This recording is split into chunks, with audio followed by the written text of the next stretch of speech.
Hi, and welcome to Wild About Math with Kellett. This is 5.NBT.6, Dividing Whole Numbers, Part 2.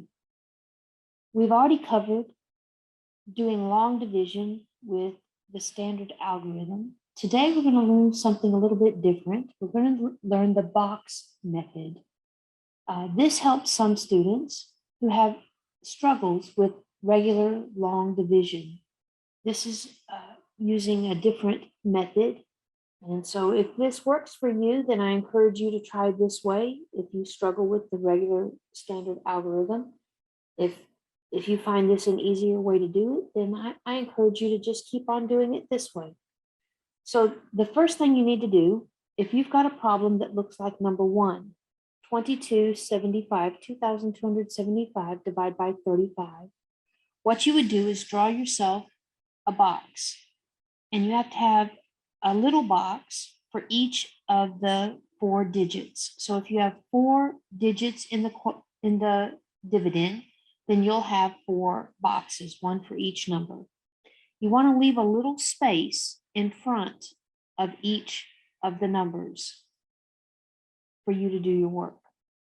You put the divisor on the outside of the box, and your answer, your quotient, is going to go on top. Let's get started. 35. 35, can it go into 2? No, 2 is smaller. So I'm going to put a 0 right up here. I'm going to put minus 0 right here and a 2. I'm still left with the same 2 I started with. I'm going to draw an arrow up here because I'm going to put that 2 now in front of this 2. Now I have 22. Can 35 go into 22? No, 22 is still smaller, so I'm going to put another 0 right here. Put a minus 0, 22. Okay, you take whatever's down here and you move it up in front of the next number. That's why you want to leave space right here. So now I have 227. 227.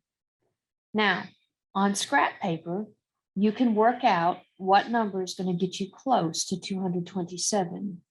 I've already worked it out that 6 gets me close to 227. 35 times 6 is 210. So I'm going to put 210 right here. When I subtract that, I get 17.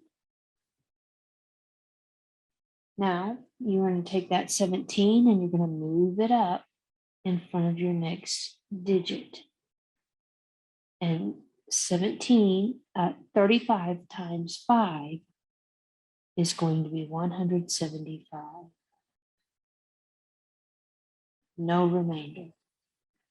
So I can take that 65, if I were having to write that on a paper with the actual problem, 65 would go right there on my paper. But there is where I did the work, right here. I did the work on my box method. Let's do another one of these. I have 12 written outside of the box. I have 1 digit written inside each little box. And I've left space in front of each of the numbers. All right, 12, can it go into 2? The answer is 0 times. Minus 0 is a 2. I'm going to take that 2 and I'm going to put it up here in front of the 6. Can 12 go into 26? The answer is 2 times. 2 times 12 is 24.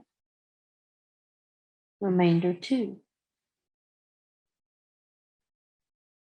And we get 26 again. That's 2 again. 24. Remainder 2. And 12 goes into 24 2 times. That's 24 with no remainder.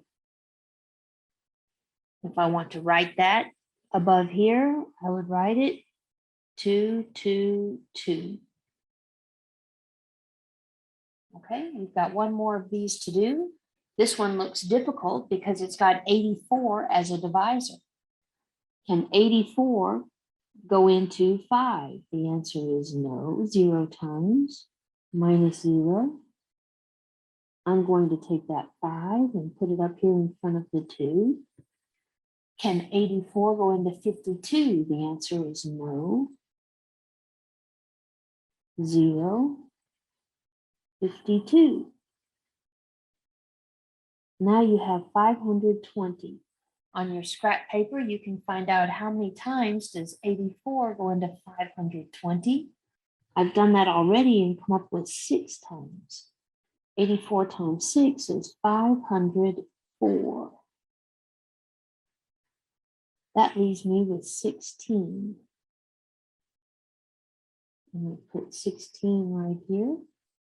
168. 84 times 2 is 168. And no remainder.